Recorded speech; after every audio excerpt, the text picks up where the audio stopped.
Donald Trump is panicking as Iran has him trapped in the memorandum of understanding that he signed, and Iran is issuing a warning. Stop misrepresenting the terms of the MOU, or you are going to create the circumstances for yet another breach of the MOU, in which case we will shut down the Strait of Hormuz. Iran has never agreed to allow IAEA inspectors to the Iranian nuclear facilities. Iran has not agreed. I have a request to make, guys.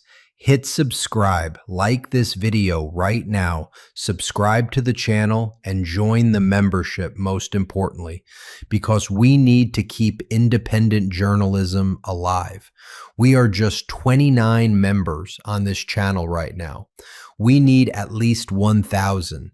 We are far from our goal. Please join the membership right now. It is just $9 a month. And this way you can support us and we can keep the great work alive. Subscribe to America Facticity, guys. Let's go back to the topic. Howard Stern exposed Donald Trump's dark secrets. And here's what makes Howard Stern more dangerous to Donald Trump than almost any other critic in America. Howard Stern has the tapes. For nearly 20 years, from the late 1990s through 2015, Donald Trump was a regular call-in guest on The Howard Stern Show. He came on the air again and again, year after year, and he said things, in his own voice, in his own words, recorded and archived, that he has spent the last decade desperately trying to make America forget. Howard Stern has all of it. Every interview, every brag, every grotesque comment about women, about his own daughter, about the people in his orbit. And when Howard Stern decides to remind America what Donald Trump said on those tapes, there is no spin, no deflection, no fake news defense available, because it is Donald Trump's own voice, saying his own words, that the whole country can hear. That is what makes Stern's exposure of Trump different. It is not commentary, it is evidence. Today is Thursday, June 25th, 2026. And Howard Stern, the self-described king of all media, the man who knew Donald Trump for decades, who watched him up close, who has the receipts, has been telling America, plainly and without hedging, that he has no respect for Trump or his voters. Stern, who once had a genuinely warm rapport with Trump on the air, has become one of his sharpest and most personal critics precisely because Stern knows things. He was in the room, metaphorically, for 20 years, and the news from the last 24 hours, Donald Trump in a screaming match with a Republican senator, demanding $87.6 billion for a war he said he'd never start, claiming concessions from Iran that Iran flatly denies, only confirms what Stern saw all along, a man who lies as easily as he breathes and who turns on anyone who tells the truth about him. There is a particular kind of authority that comes from having known someone before they became famous and powerful, and Howard Stern has it over Donald Trump in a way no journalist, no senator, no other celebrity can match. The pundits met President Trump. The senators serve alongside President Trump. Watch what went down here. Let's play this clip. Do you believe the 2020 election was rigged? I believe that Joe Biden was certified as the winner of the 2020 election. He was certified, yes. But do you believe the election outcome was rigged? Senator, I appreciate the question. As mentioned, I believe that Joe Biden was certified as the winner of the 2020 election. Okay. Duly noted that you're not responding to the question. Then you had Democratic Senator Tim Kaine make the point even clearer. Let's play it. Was the 2024 presidential election rigged? Senator, President Trump won the 2024 presidential election. Yeah, folks, how about that? So he was asked twice, was the 2020 presidential election rigged? And he said President Biden was certified to be the winner. He wouldn't answer the question. Saying President Biden was certified as the winner of that election is like saying today is Tuesday, June 16. I mean, it's a fact. But he wouldn't acknowledge that President Biden won that race. Now, there's only one of two reasons, Mr. Duncan. Hands down, whenever you put him on the air, now this is before he was running for president, he was an open book. He would say anything.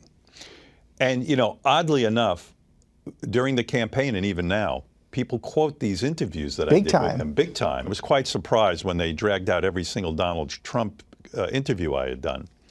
And in some ways, I felt it was unfair to Trump because, like, for example, they were fond of quoting that Donald Trump had said something to the effect that STDs were his personal Vietnam. But really, it was in a very joking scenario. He was not comparing his life to a Vietnam vet. It was ha, ha, ha, and this and that. But when journalists took it, to purchase American soybeans and corn and other produce with the funds that have been unfrozen, totaling close to $12 billion. And Iran has no restrictions on what it will do with the oil that it is now shipping out, since the sanctions against its oil and its tankers has been lifted as well. Iran is making billions and billions of dollars every day, while Donald Trump is flailing. This is what Donald Trump is posting, and then I'll share with you what's actually going on throughout the world right now. Donald Trump posted, despite their protestations and false statements to the contrary, coupled with the drumbeat of the fake news, which is doing everything possible to make the U.S. victory as small and insignificant as possible, Iran has fully and completely agreed to highest level nuclear inspections long into the future. Infinity, Donald Trump writes. This will ensure nuclear honesty. If they did not agree to this, there would be no further negotiations. Based on this and other major concessions being made by Iran, I have agreed to allow the Hormuz Strait to remain open with no further naval blockade. However, all ships are remaining in place should it be necessary to reinstitute the blockade, which seems at this point highly unlikely. The money and/or sanctions that the U.S. Treasury is releasing goes into escrow controlled by the USA and will be used for the purchase of food and medical supplies exclusively from the United States, including corn, wheat, and soybeans from our great American farmers. These are the things that are desperately needed by Iran. Now, But Howard Stern knew the man before the mask, the casino operator, the tabloid striver, the guy who would call a radio show for hours because he could not stand to be out of the spotlight.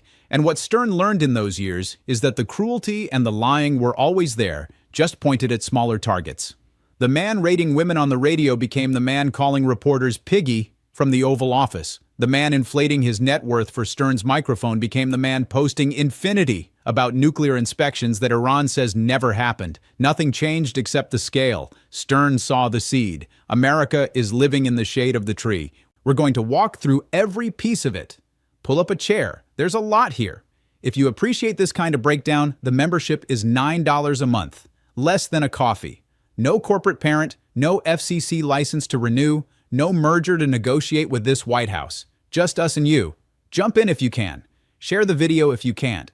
Let me start with the Howard Stern story, because the relationship between these two men is one of the most revealing in all of American public life. For decades, Howard Stern was the most influential radio broadcaster in America. The Howard Stern Show was appointment listening for millions. Raw, unfiltered, often outrageous, and absolutely fearless. And Donald Trump loved it. Trump understood long before most public figures did that Stern's show was where you went to be seen as a player, a celebrity, a man of appetites and power. So Trump called in constantly for the better part of 20 years. And on those calls, Sterny, who has a genius for getting people to reveal themselves, drew Donald Trump out. Trump talked about women in the crudest possible terms. He rated women on a numerical scale. He talked about his sex life. He boasted about walking into the dressing rooms of his beauty pageants, while contestants, some of them teenagers, were undressing. And in one of the most infamous exchanges, when Stern referred to Trump's own daughter Ivanka as a piece of ass, Trump agreed. Yeah, he said, that is on tape, in Donald Trump's voice, because Howard Stern was there, and Howard Stern recorded all of it. Let me give you the full picture of who Howard Stern is, because his stature matters for understanding why his turn against Trump cuts so deep. Stern is, by his own only half-joking title, the king of all media.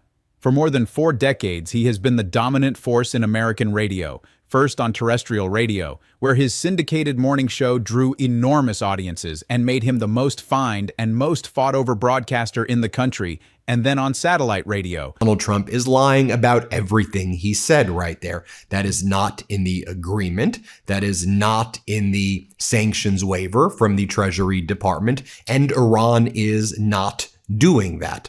I'll give you another lie that Donald Trump posted this morning. He writes, 19 million barrels of oil flowed out of the Hormuz Strait yesterday, an all-time record. Oil prices are tumbling down and the world is a much safer place. Donald J. Trump. 19 million barrels is not an all-time record. The average last year was 20 million barrels. And hey, Donald, maybe you want to mention who is exporting those 19 million barrels of oil? You want to tell the public that it was mostly Iranian oil heading to Asia, and Iran is making billions and billions of dollars right now? And you may want to also tell people, Donald, that gas prices continue to go up right now as the strategic petroleum reserves continue to be drawn down.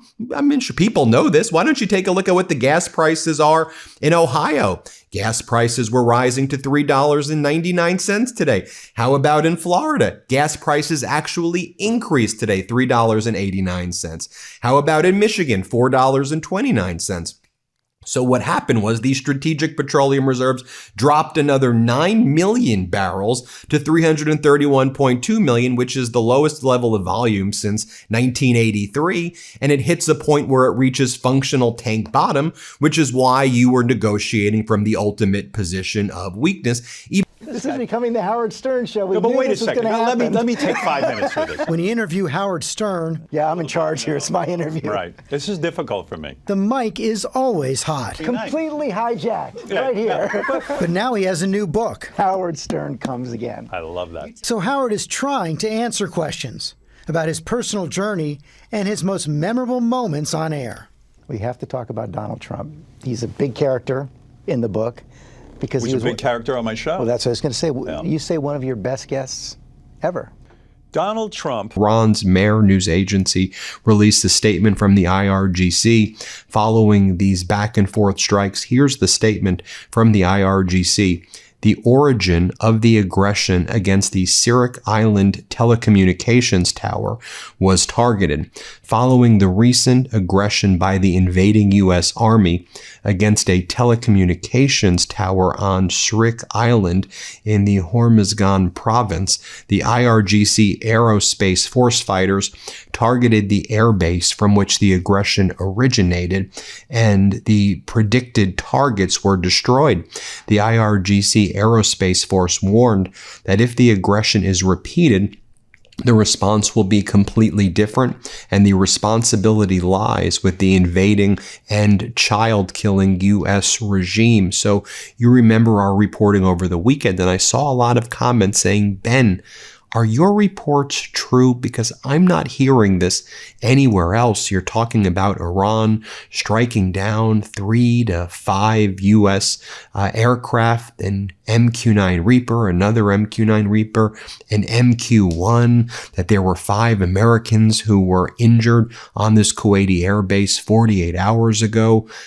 Where his blockbuster move to SiriusXM in 2006 essentially built that platform's subscriber base by itself. He is in the Rock and Roll Hall of Fame's broadcasting wing. His memoirs were #1 bestsellers. His film Private Parts was a hit. He has interviewed nearly every major figure in American entertainment and politics, and over the years he evolved from the shock jock of the 1990s into one of the most respected long-form interviewers in the country, a man whose sit-downs are praised for their depth and emotional honesty. When Howard Stern speaks, tens of millions of Americans across the political spectrum listen.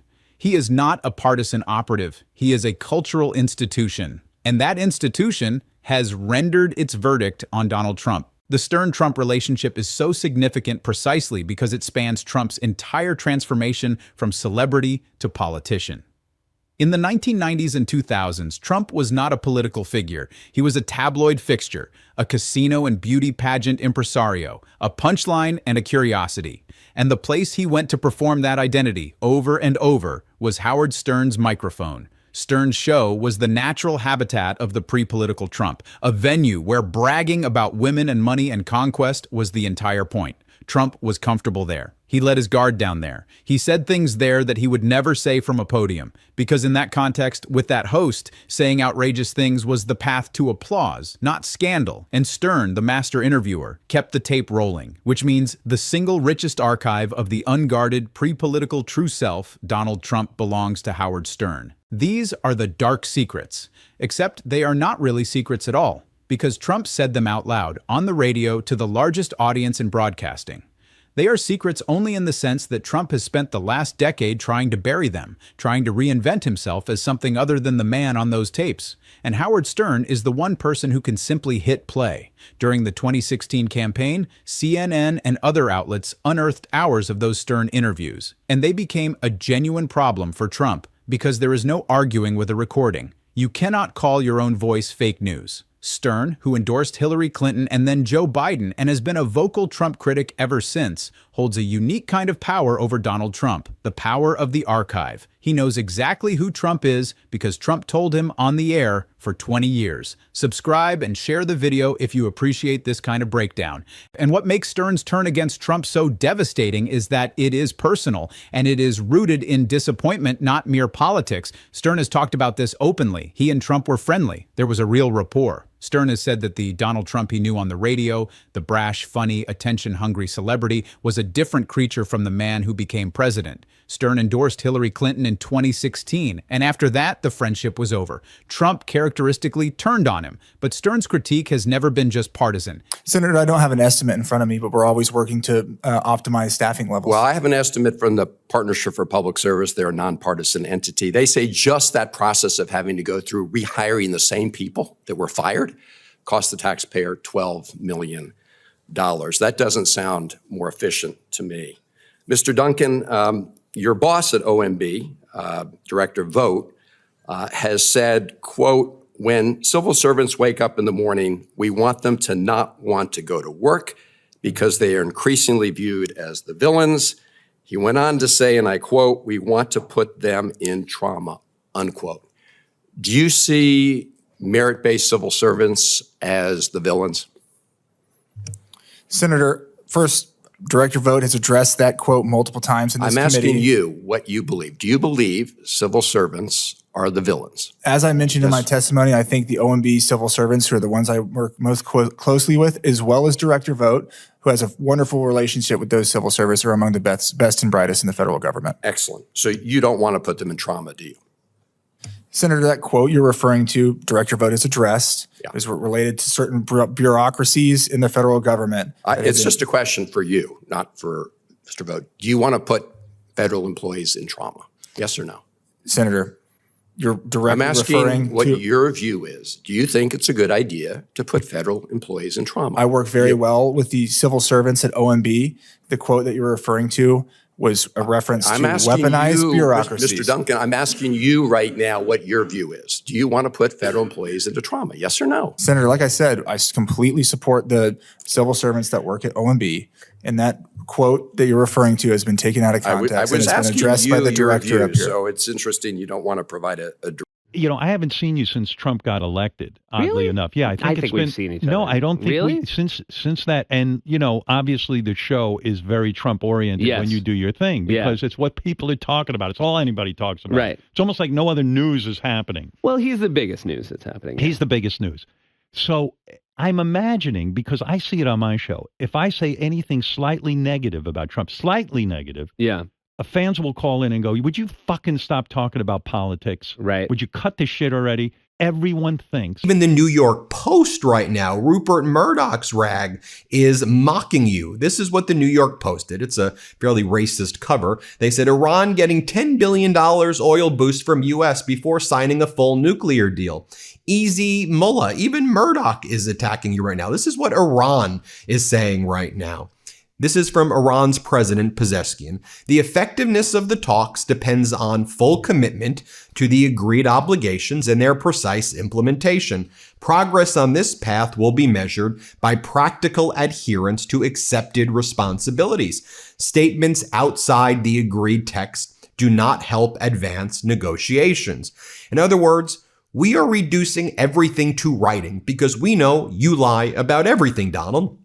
We're going to write out everything. The public will get to see it, and then we'll show what we are ultimately doing. Stop lying about the deal. Iran's foreign ministry spokesperson said at a press conference earlier today, regarding Iran's released assets, we will make decisions in whatever way best serves the country's interest. There are no restrictions in this regard. We're not required to buy American corn or American supplies or... It has been the critique of a man who knew Trump personally and was genuinely alarmed by what he became. Stern has said that Trump's embrace of the people who once would have been beneath his notice, his courting of the very voters he privately disdained, revealed a kind of cynicism that disturbed Stern deeply. I have no respect for Trump or his voters, Stern has said. From a man who spent 20 years as Trump's friendly on-air sparring partner, that is not a throwaway line. It is the verdict of someone who watched the whole transformation from the inside. Stern has been even more pointed than that. He has said, in essence, that the Donald Trump he knew was not a hateful man in private, that the racism and cruelty Trump deploys as president are, in Stern's reading, a performance Trump puts on for his base, which somehow makes it worse, not better. A man being authentically awful is one thing. A man performing awfulness because he calculated it would win him votes is, to Stern, a deeper betrayal of decency. Stern has also said he was disturbed that so many of his own listeners, people he entertained for decades, became Trump supporters, and he has refused to flatter them. When he says he has no respect for Trump's voters, he is breaking the cardinal rule of broadcasting, which is to never insult your audience. He said it anyway, because he meant it. That is the measure of how seriously Stern takes this. He was willing to alienate a chunk of his own listenership to tell the truth as he sees it.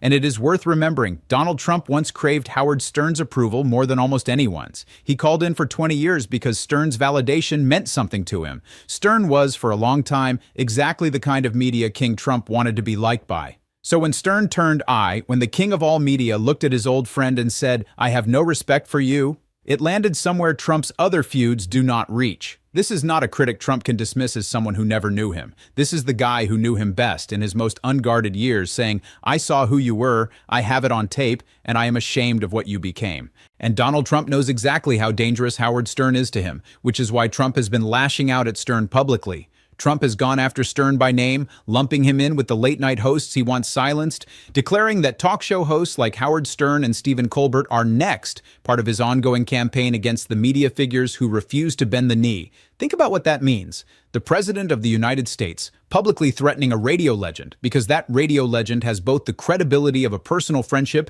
and the evidence of 2 decades of tape. Trump is not afraid of Howard Stern's opinions. He is afraid of Howard Stern's memory and Howard Stern's recordings. And the "they're next" threat is not idle, because we have watched Trump make good on exactly this kind of threat. He got Stephen Colbert canceled in the middle of the Paramount Skydance merger. He got Jimmy Kimmel suspended for 6 days through FCC pressure. He extracted a $16 million settlement from Paramount over the 60 Minutes lawsuit. He has a documented playbook for going after broadcasters and their corporate parents. The lawsuits, the regulatory threats, the FCC license reviews. So when he says Howard Stern is next, it is a genuine threat from a man who has the power of the federal government behind him and a demonstrated willingness to use it against the media. Gulf, now the Bab al-Mandab Strait in the Red Sea. Oil prices are shooting up right now while Netanyahu's posting videos of himself talking about taking over more land in Lebanon right now and destroying and leveling more buildings there and more areas in the suburbs and surrounding areas. Foreign Minister Araghchi of Iran posted, "For immediate attention, the ceasefire between Iran and the U.S. is unequivocally a ceasefire on all fronts, including Lebanon. It's a violation on one front. It's a violation of the ceasefire on all fronts. The U.S. and Israel are responsible for the consequences of any violation." MB Ghalibaf, Iran's parliament leader and lead negotiator. "The naval blockade and escalation of war crimes in Lebanon by the genocidal Zionist regime are clear evidence of U.S. non-compliance with the ceasefire. Every choice has a price, and the bill comes due. It will all fall into place." Reading between the lines, what seems to be happening as well, the political arm right here, Foreign Minister Araghchi and MB Ghalibaf, were the people who were exchanging messages through Pakistan, through Sharif, through Munir, the field marshal, through Sharif, the leader of Pakistan. And they seem to now they've tried to reach a resolution. They were the ones who seem to have worked out this memorandum memorandum of understanding, perhaps with J.D. Vance and Marco Rubio, that Donald Trump never ended up entering into. And now, not that they've been fully pushed aside, but it seems that the IRGC in Iran is saying, look, we tried that route. You wanted us to go the political diplomatic route. And made it serious. I thought it was a little bit unfair. Having said that, though, Donald Trump would come on my show, and this is why he was great. There was no filter. I go, Donald, Angelina Jolie, she's one of the most beautiful actresses in the world. She's a 6, you know. Now, who says that? You know, most people, if they're having that thought, keep that pretty guarded. Not Donald. He was right into it. Ivanka Trump. You know who's one of the great beauties of the world, according to everybody, and I helped create her? Who? Ivanka. Most beautiful girl in the world. You know, I would marry her. These types of things. Our land, this is our area. And then they were struck down. And then the U.S. said that we were acting defensive by attacking Iran yet again. This was defensive. This was not aggressive. We were on the defense by going on the offense. This is straight out of George Orwell's 1984. In fact, far more dangerous in my view. But then Iran responded, and Iran just targeted the U.S. airbase and hit it again. Meanwhile, you have all Donald Trump's weirdo MAGA propagandists like Laura Loomer saying, it's time to finish the job. The back and forth is getting boring. The back and forth is getting boring. You know, the American people are suffering right now as a result of this catastrophic war, and people across the world are suffering. And the Trump regime and Netanyahu have engaged in terrible war crimes in Iran, in Lebanon, genocide in Gaza. I mean, did you know that in the past 24 hours, 41 people were killed and 140 people were wounded in Israeli strikes across Lebanon on Saturday, which frankly should be called U.S. and Israeli strikes across Lebanon because Trump is green lighting this. According to Lebanon's health ministry, Israeli attacks have killed 3,412 people and wounded 10,269 others since Israel escalated its assault on March 2nd. And we've seen amongst these 41 people killed and 140 wounded, children, mothers, lots of innocent people. And again, that doesn't get any attention at all. That's right by the city of Tyre. The difference is that Howard Stern has spent 40 years being the most fined, most fought over broadcaster in America. He has battled the FCC his entire career. He does not scare easily. And he has the one weapon Trump cannot answer, the archive of Trump's own voice. It is also worth noting the larger context Trump is operating in this week because it shows a president distracted and overwhelmed. As Democratic Senator Chris Murphy put it, Trump has lost total control of the Iran war and thus has lost interest, now obsessing over his ballroom and schemes to profit off the presidency while gas and grocery prices soar. And Trump's plate is genuinely overflowing. The United States is co-hosting the FIFA World Cup over the coming weeks, preparing for the 250th anniversary of American independence and heading into a midterm election season in which his own party is increasingly in open revolt. A more disciplined president might focus. This one is picking fights with Bill Cassidy, threatening Howard Stern, and posting infinity on Truth Social. Stern, who understands media and attention better than almost anyone alive, recognizes the behavior of a man who needs the spotlight more than he needs the win. Hit subscribe if this kind of breakdown is what you're here for. Share the video. The corporate media won't connect any of these dots. Now here is why all of this matters so much right now, today, in the last 24 hours. Because the Donald Trump that Howard Stern has been describing for years, the compulsive liar who turns on anyone who tells the truth, is on full display this week in the unraveling of his Iran deal. Yesterday, Wednesday, June 24th, Donald Trump walked into a closed-door meeting with his fellow Republicans and got into a shouting match with a sitting Republican senator. According to multiple Republicans in the room, Trump and Senator Bill Cassidy of Louisiana went at each other. Cassidy, who had already called the Iran deal the worst foreign policy blunder in decades, pressed Trump to explain why he signed a preliminary agreement that provides financial incentives to Iran, but does not accomplish any of the goals Trump laid out at the start of the war. Cassidy repeatedly criticized Trump over the conflict. Senate Majority Leader John Thune had to try to manage the situation. The President of the United States, in a screaming match with a member of his own party over a war the President insisted on starting and a deal the President insists is a triumph. And there is a personal dagger buried in that confrontation. Bill Cassidy is a senator whose own Senate career Donald Trump helped to end. Trump had moved to punish Cassidy for past disloyalty, backing a primary challenge against him. So here is a Republican senator, politically wounded by Trump, who now has nothing left to lose, standing up in a closed-door meeting and shouting down the President of the United States over the biggest foreign policy disaster of his term. That is what the Trump era does to his own party. It creates a growing class of Republicans who have already been punished, already been cast out, and therefore no longer fear him. Cassidy is one of them. And he used that freedom to tell Trump to his face, in front of the whole Republican conference, that the emperor has no clothes. As we told you, Donald Trump and Netanyahu were just going to use the time to further go into Lebanon and further destroy things over there and to further attack areas in the Strait of Hormuz. So now, not to suggest that, Araghchi and Ghalibaf, were given full powers to do these negotiations. I just think, of course, it all has to be approved by the Ayatollah, and the IRGC has a major part. I think we see the IRGC saying, all right, we're going to do this our way now. And this is why you can't have any trust at all into anything that Trump and Netanyahu say ever.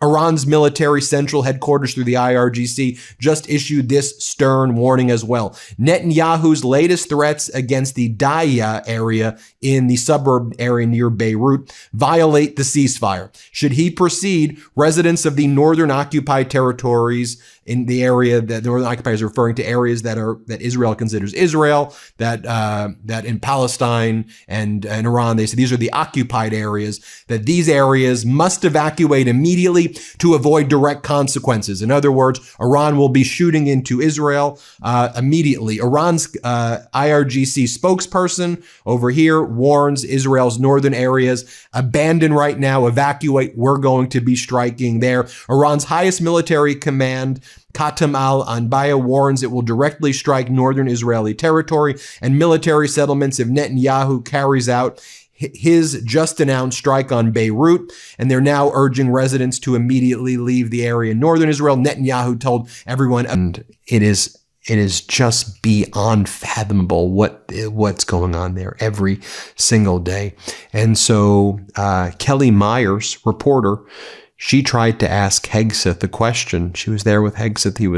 Hegseth was on this Asia trip, the Shangri-La trip, and he was coming back and he was being asked these questions. And she goes, I tried to ask Hegseth about this when he deplaned at JBA, but no comment as he walked to his car to leave.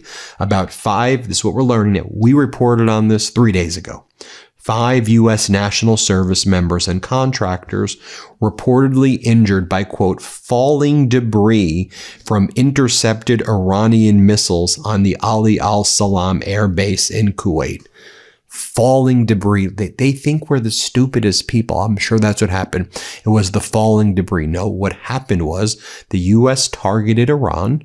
Iran responded. They hit Ali al-Salam. Our service members who were at this airbase, once again, were not protected because this Trump regime is utterly incompetent, and 5 people were seriously injured at least. And it's probably more than that because the Trump regime covers up everything. And now Hegseth, who is saying that he doesn't want to see, quote, fatties at the UFC fight that will be taking place. This is exactly the dynamic Howard Stern predicted years ago, that Trump's compulsion to dominate and punish everyone around him would eventually leave him surrounded by people who have stopped being afraid. And the reason Trump was even in that room is its own scandal. His administration is now asking Congress for about $87.6 billion to pay for the Iran war. $87.6 billion. About $70 billion of it for the Pentagon. The administration packaged the request with funding for an Ebola outbreak in Central Africa and support for American farmers.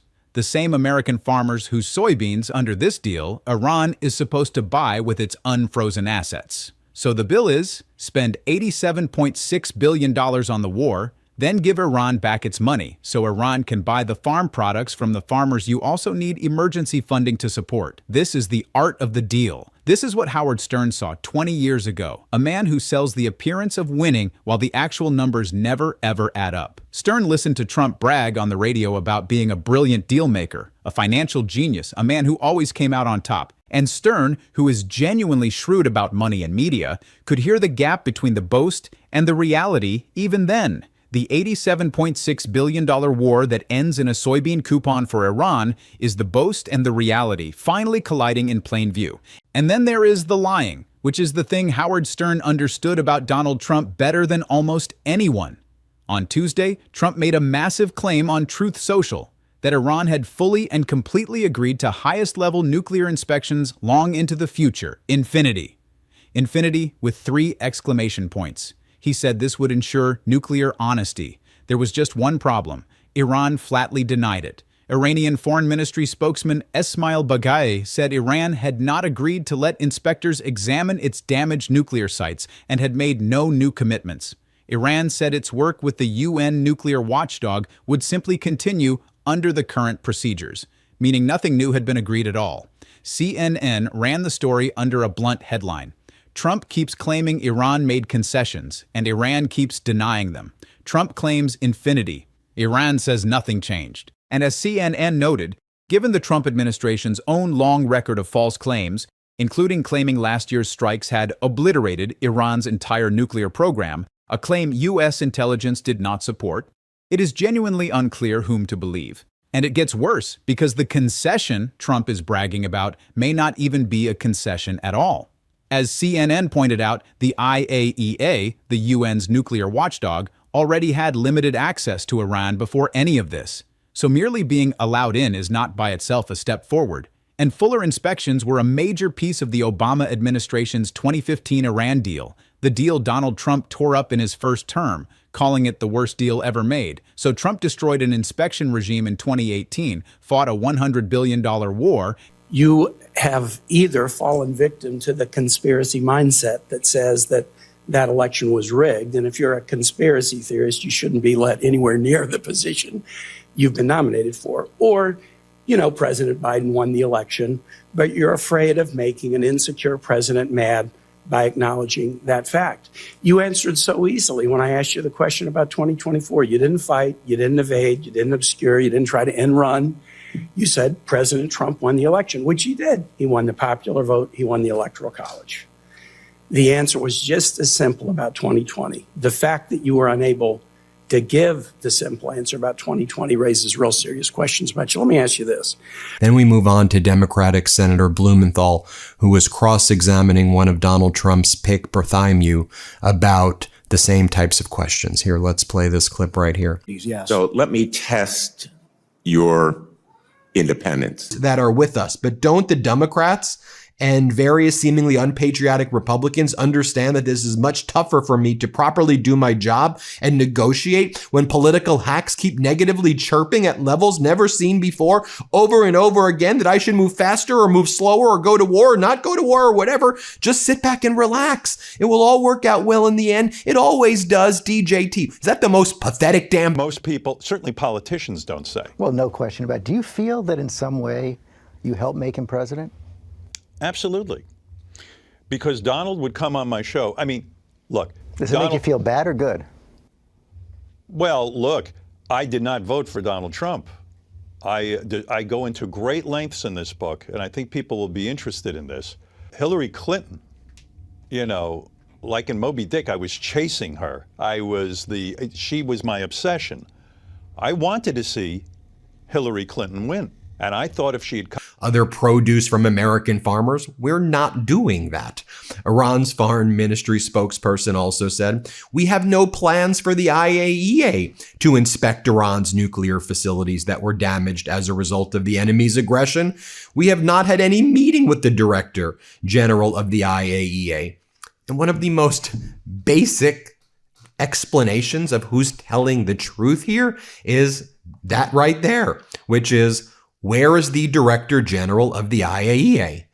Wouldn't the Director General make a comment, yes, we're involved? Wouldn't that individual be involved in these talks? It's probably news to the Director General that they're involved.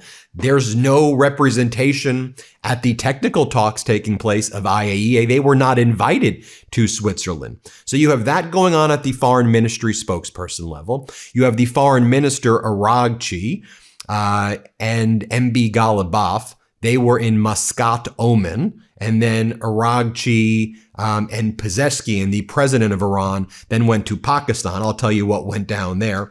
But Ghalibaf went to Oman after the Swiss talks. And then there was a joint statement by Iran and Oman saying that they will negotiate administration of navigation through Hormuz, including services, costs, and regional coordination. Tehran wants to convert wartime leverage into new and lasting regional arrangements. We have the joint statement issued right here by the Sultanate of Oman and the Islamic Republic of Iran. You see it right here. The Sultanate of Oman and the Islamic Republic of Iran held discussions in Muscat, Oman during the visit of Ghalibaf and Araghchi.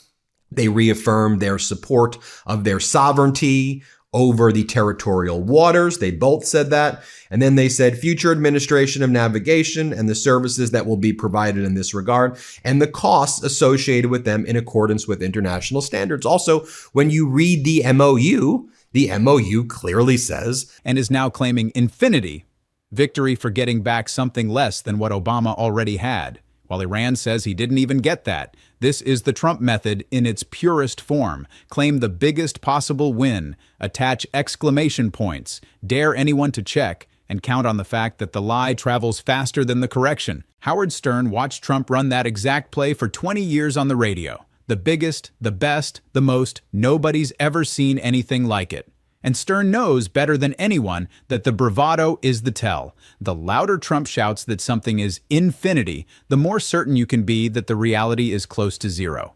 This is the exact pattern Howard Stern watched develop over 20 years of radio interviews. Donald Trump says the most grandiose thing imaginable, the biggest, the best, the most infinity.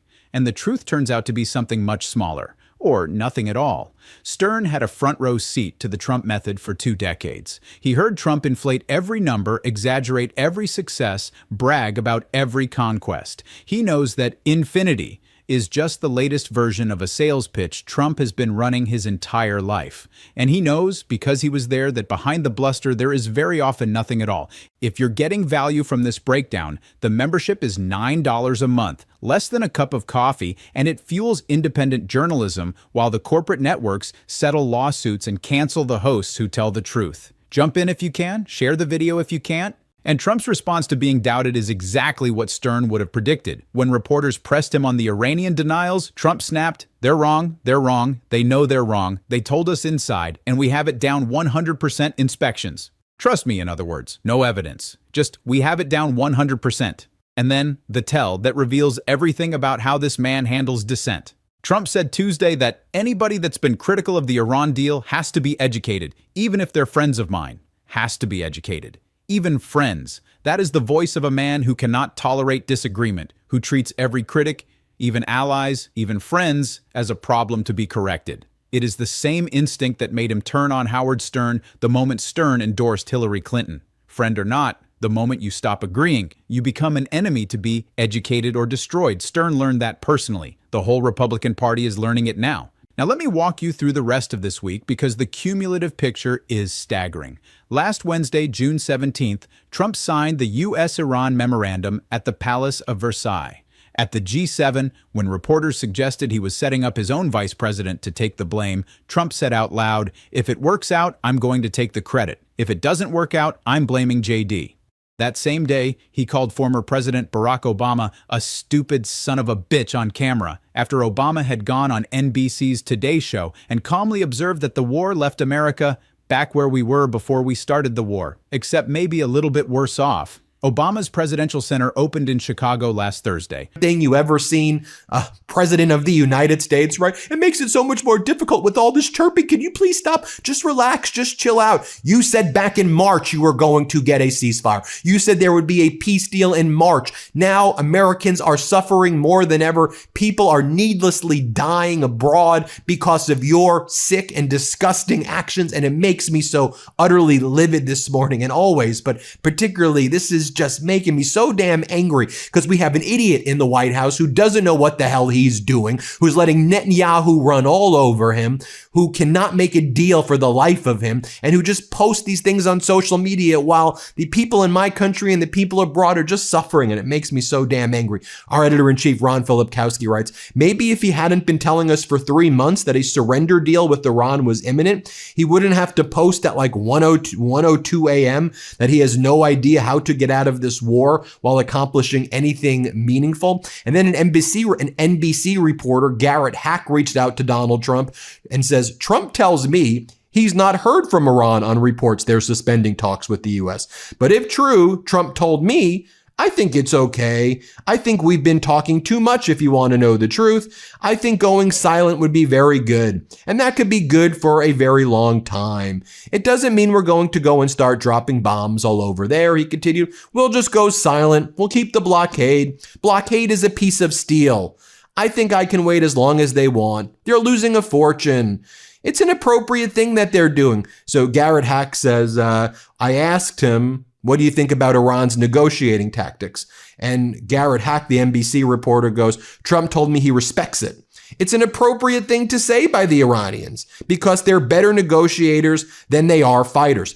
Iran and Oman would be able to jointly administer it however they want. If they want to charge costs, that's permitted in the MOU.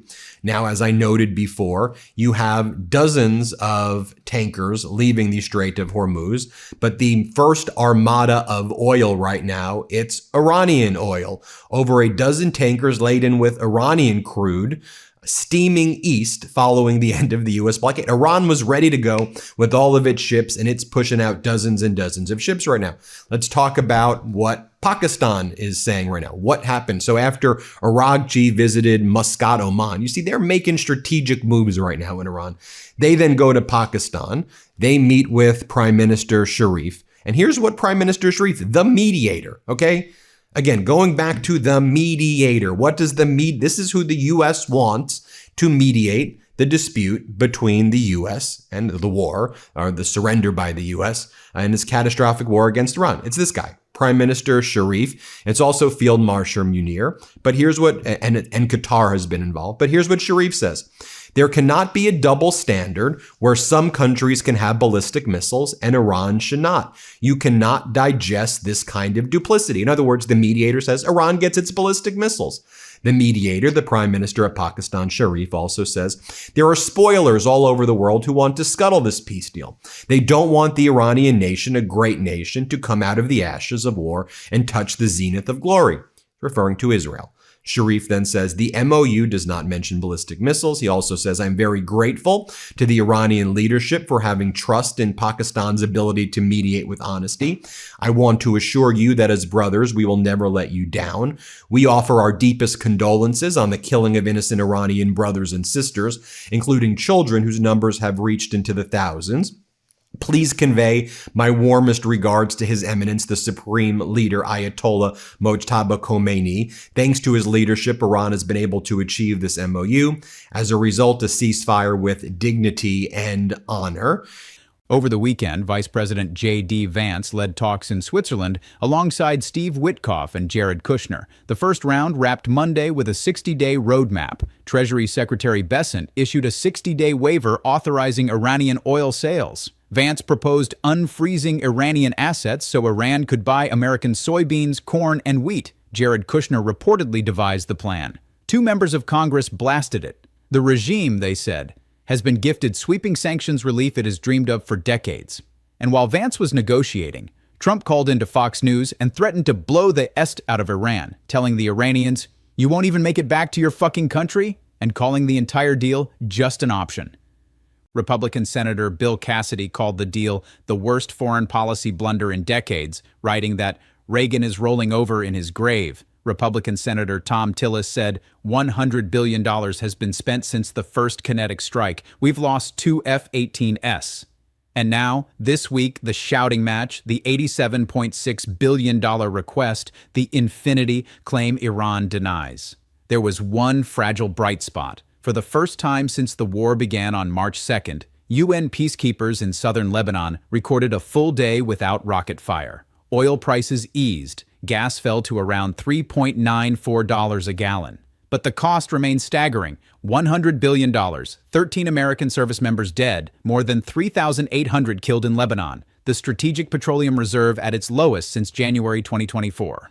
Earlier in the month, the pattern was the same. On June 14th, Trump celebrated his 80th birthday with the UFC Freedom 250 event at the White House. He fell asleep on camera, and a fighter hurled a slur at Michelle Obama while Trump smirked. On June 8th, Trump became the first sitting president ever to attend an NBA Finals game at Madison Square Garden, where he was thunderously booed. On June 7th, Trump stormed off NBC's Meet the Press after Kristen Welker pressed him for evidence of his rigged California claim. "You're either crooked or you're stupid," he told her, before crushing his microphone underfoot and admitting, "I didn't guarantee no war." On June 3rd, the House voted 215 to 208 to pass a war powers resolution constraining Trump's military authority. 4 Republicans crossed the aisle. Senate Republicans stripped funding for Trump's $250 million White House ballroom project. George Conway dropped a video June 15th. "I cost you $88 million, and I've only just gotten started," vowing a third impeachment. Trump's history of attacking people is now an open part of the public record. And it connects directly to the Howard Stern tapes because the contempt for women on those tapes is the same contempt on display today. Quiet Piggy to Bloomberg's Catherine Lucy. Most obnoxious reporter to ABC's Rachel Scott. A dumb person to MS Now's Akayla Gardner. Hatred in her eyes to CNN's Caitlin Collins. Either crooked or stupid to Kristen Welker, smirking at the slur against Michelle Obama. And then you have Donald Trump and Trump regime officials calling up state regime media, which calls itself Fox. And on Fox, you have Trey Yingst basically saying, you know, look, a U.S. official responded directly to comments by Iran's spokesperson who said there were no plans to have the IAEA inspect Iran's nuclear facilities. And here's what the person told state regime media. "The Iranian regime will say what they have to say for their domestic audience, but the fact remains that we've reached a major milestone towards permanently ending Iran's nuclear program," the U.S. official added. This is typical Trump projection. Referring to himself, Trump will say whatever he needs to say for his domestic audience, for Fox, for regime media who's writing this right now, who's posting this video. Trump is lying to all of the people in the United States because he wants to play the domestic audience and misrepresent what's actually in the agreement. This is what they said on Fox earlier today. You can see for yourself. Let's play it. After Vice President J.D. Vance announced that Iran has agreed to allow International Atomic Energy inspectors into their country, President Trump posted on Truth Social this morning saying, in part, if they did not agree to this, there would be no further negotiations. Well, the Iranians today are going on the record saying they did not agree to this point. Take a listen. We neither had a meeting with the Director General of the International Atomic Energy Agency, nor do we have any plan for the agency to inspect Iran's nuclear facilities damaged as a result of the U.S. military aggression and the Zionist regime. Fundamentally, there is no procedure in this regard. In terms of either you're for Trump or against Trump. Now, with you being like so forcefully, your comedy is brutal about Trump. He even calls you out about it. Yeah. Are you threatened at all? Do people get emotional with you? Do they start screaming at you if you go out to a restaurant? No. I mean, let's be honest. I live in Manhattan, which is a liberal town. Yeah. Right. But also, you know, I do feel like because we've been very open about what our show is. Right. I think if you love Donald Trump, you've probably chosen to disengage. Senator, I appreciate the question. As you know, with 2 CFR, it's signed off by all 41 agencies. Right, but in your mind, you're asking to be a decision maker, right? So I understand there's a chain. I was a federal government employee for a long time, but you're up here for Senate confirmation, so it's a big job. Is a protest, a First Amendment peaceful protest on a college campus threaten the federal dollars that they are getting for cancer research under the rules that you will be enforcing? Yes or no? Senator, you're asking a hypothetical question, but I would note that this we have protests. We do. I mean, I have University of Michigan and Michigan State. There are protests from time to time, that's for sure. So it's not hypothetical. This is something that literally in 15, 20 days you could be dealing with. Is a First Amendment protest on a college campus enough to be, quote, anti-American or threatening the reputation of this administration? In the hypothetical question that you're asking related to grants for cancer research, this administration is committed to gold standard science and wants to advance the best cancer research that we possibly can. Okay, so if they can have a protest on their campus, and I would just say slashing cancer research and slashing our science institutions around the country, and making us have to be literally 1/10 of the medical research that's going on in like places like China and Europe is not a way to uphold a gold standard for cancer research. And I say that for a woman who's, got cancer in her family. If a domestic violence shelter receives a federal grant, but they also post complaints about this administration's cutting of domestic violence funding, will that put them at risk of being labeled anti-American or threatening the reputation of this administration? Senator, again, you're asking hypothetical questions. The ultimate deciders of these grants will be the political employees at the agencies. I would imagine in this situation, it would likely be HHS. The political employees? The political appointees like yourself? The political appointees. OMB does not issue grants. We issue guidance, uniform guidance on grants. So I would not make decisions on a specific grant. But if someone calls you, again, this is like, you can't want the big job, but then not answer the big questions. I think the idea that First Amendment activities would be, quote, anti-American or threatening the reputation of this administration, you understand that you're creating a climate of fear around things that are actually, it's the opposite of anti-American. It's the most American thing in the world, the First Amendment. So I think you've raised a lot of concerns in your testimony of the last couple of days, but the idea that the administration would put that kind of language out there to intimidate and scare people out of freedom of speech is something that is the most anti-American thing I've seen in a long time. The man who rated women on Howard Stern's radio show in the 1990s is the same man calling female reporters piggy from the Oval Office in 2026. Stern recorded the prototype. America is living with the finished product. The Republican defection list keeps growing. Pence, Cruz, Graham, Wicker, Massey, Fitzpatrick, Barrett, Davidson, Bill Cassidy, now in an open shouting match with Trump, calling the Iran deal the worst foreign policy blunder in decades. Tillis revealing the $100 billion price tag. Tucker Carlson apologized to his audience in April for misleading supporters. Mary Trump on CNN. Donald Trump has never been fit in any capacity. George Conway running for Congress on a third impeachment platform. The cultural opposition is full spectrum. Whoopi Goldberg deballed America. Sonny Hostin, Beneath the Dignity. Rosie O'Donnell, con man, narcissist, psychopath. Barack Obama, worse off. Robert De Niro, monstrous leaders. Bruce Springsteen, shout loud enough to be heard at the White House. George Clooney, war crime. Bill Maher, derangement syndrome. Trevor Noah, sexual deviant. Jimmy Kimmel, Retreaty of Versailles. And Howard Stern, I have no respect for Trump or his voters. And here is why Howard Stern's voice carries a weight that none of the others quite match. Every other critic on that list is telling America what they think about Donald Trump. Howard Stern can tell America what Donald Trump actually said in his own voice on tape for 20 years. The grotesque comments about women, the piece of ass exchange about his own daughter, the bragging about the pageant dressing rooms, the crude ratings, the boasts, the appetites. Stern didn't have to interpret Donald Trump or analyze him or speculate about him. He just had to ask him questions and let the tape roll. And what the tape captured was a man who told the truth about himself when he thought no one who mattered was judging him, back when he was just a celebrity calling into a radio show before he ever imagined he'd need to pretend to be something else. Those tapes are the realest portrait of Donald Trump that exists, and Howard Stern owns the archive. Drop a comment with the Howard Stern moment that hit hardest for you. Was it his blunt, I have no respect for Trump or his voters? The 2 decades of Trump call-in interviews where Trump revealed who he really is? The unearthed tapes of Trump rating women and discussing his sex life on Stern's show? The infamous exchange where Stern called Ivanka a piece of ass and Trump agreed? Trump's bragging to Stern about walking into pageant dressing rooms? Stern's 2016 Hillary Clinton endorsement that ended the friendship? Stern's observation that Trump's cruelty as president is a performance for a base he privately disdains? Or the fact that Trump is now publicly threatening Stern, declaring talk show hosts like Stern and Colbert are next? Tell me, every one of those moments is on tape. Every one is part of the historical record. And every one in Donald Trump's own recorded voice is a sharper, more accurate picture of who this man actually is than anything 1,000 pundits could assemble.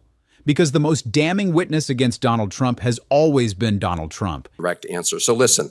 Let me show you what that cross-examination now looked like when you had Democratic Senator Slotkin talk about how the Trump regime officials are politicizing where budget funds go to for disaster relief, for research. They are stealing it from blue states, and they are not providing critical funding, and Hal Duncan would be someone responsible for doing that, and he seems in lockstep with that plan. Watch this cross-examination right here. Let's play it. I want to ask to Mr. Duncan, you've had an interesting couple of days up here on the Hill, made some news, gone viral a couple of times. And I just feel like this idea that to get a federal grant, the rules have been rewritten so that you can reject any organization that represents, quote, anti-American values, and anyone who, quote, damages the reputation of the government. So you're going to be in an important position of power. You want the big job. You answer the big questions. If a university that was receiving federal dollars for a research grant into cancer, but they allowed a protest, a peaceful protest of the Iran war on their campus, would that be, quote, damaging to the reputation of the government?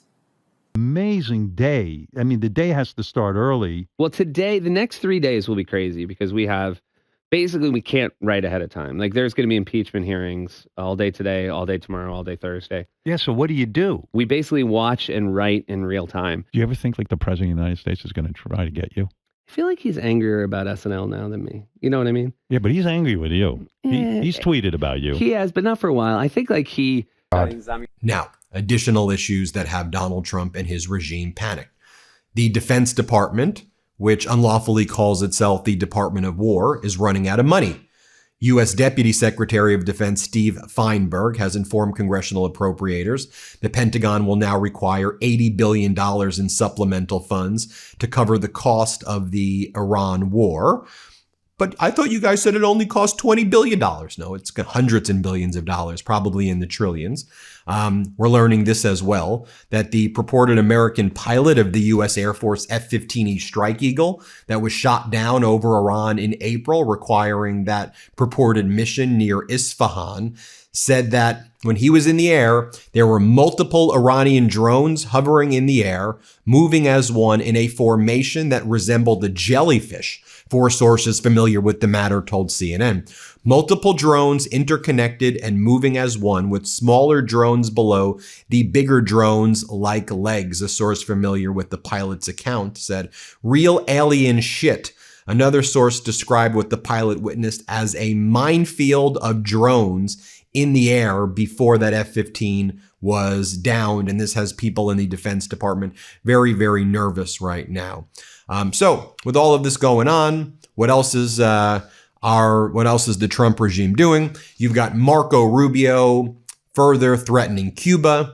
Moving on to their next imperialist threats, or they've always been threatening Cuba, but here's what Rubio says. The situation in Cuba is devolving as the island's corrupt, brutal, and anti-American communist regime continues to prioritize its own total control over the freedom, opportunity, and basic well-being of the Cuban people. The Cuban military-controlled conglomerate GAESA has persistently served as the main vector for regime elites to steal the island's few resources, diverting them for repression. Now they use the words like vector and this. By the way, y'all are putting a block. And Howard Stern is the man who kept the tape rolling for 20 years. Hit subscribe if you want more breakdowns like this. Share the video. The corporate media won't connect the dots. Paramount paid Trump $16 million to settle a 60 Minutes lawsuit. CBS canceled Stephen Colbert in the middle of a merger fight. ABC suspended Jimmy Kimmel for 6 days last September after FCC threats. And Barry Weiss has gutted 60 Minutes and pushed out Scott Pelley. The institutional cowardice is real. The independent voices, the Howard Sterns, the Kimmels, the Colberts, the Obamas, the Whoopies, the Sonny Hostins, the Rosie O'Donnells, the Clooneys, the Mayers, the Trevor Noahs, the Maiseleses, the De Niros, the Springsteens, the Conways, the Mary Trumps are the only voices doing this work, and we're not stopping. Donald Trump is, on this particular Thursday, the president of the United States who got into a screaming match with a Republican senator over a war he insisted on starting, who is asking Congress for $87.6 billion to pay for that war, who claimed Iran agreed to nuclear inspections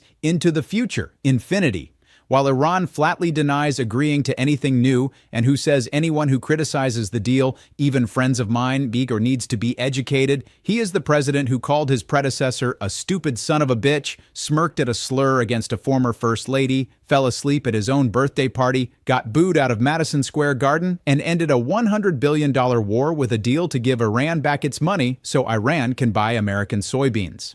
Howard Stern is the broadcaster who knew Donald Trump for 20 years, who has the tapes of Trump saying, in his own voice, the things he has spent a decade trying to bury, and who now says plainly that he has no respect for Trump or his voters. Trump can call the press fake news. He can call his critics liars. He can demand that even his friends be educated, but he cannot argue with his own recorded voice, and Howard Stern owns the recordings. Both of those truths are now part of the historical record, and the gap between the man on Howard Stern's tapes and the man Donald Trump pretends to be gets smaller and more undeniable every single day. See you in the next one.